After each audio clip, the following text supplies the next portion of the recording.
வணக்கம் சார். ஓம் நமச்சிவாய. வணக்கம் சார், இப்போ அறுபடை வீடுகள் இருக்கு இல்லையா சார், அதில் எந்த சாமியை கும்பிட்டா வீடு கட்டலாம் சார்?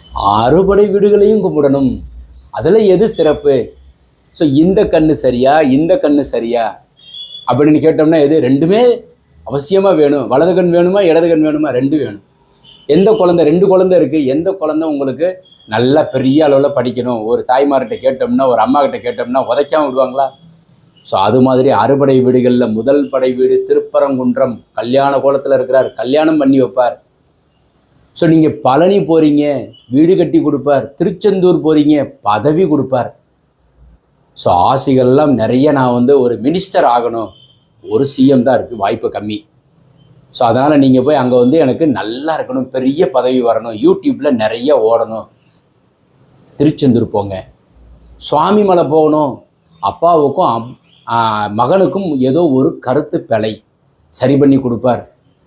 அரசாங்கமே பெரிய அளவில் நிர்வாகம் பண்ணிகிட்ருக்கேன், அமைதியாக இருக்கணும், சந்தோஷமாக இருக்கணும், ஆனந்தமாக இருக்கணும் அப்படின்னா நீங்கள் திருத்தணிகை மலை,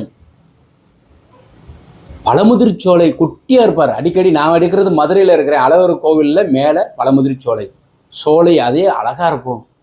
வாய்ப்பு இருக்கிறவங்க பழமுதிர்ச்சோலை போயிட்டு வாங்க. மேலே ராக்காயம்மன் தொட்டி, நூபுர கங்கை, அந்த தண்ணி குளித்தாலே நோய் போயிடும். ஸோ அப்போ அங்கே இருக்கிற முருகபெருமானை நீங்கள் கும்பிட்டீங்கன்னாக்கா உங்கள் பிள்ளைகள் நலமாக இருப்பாங்க.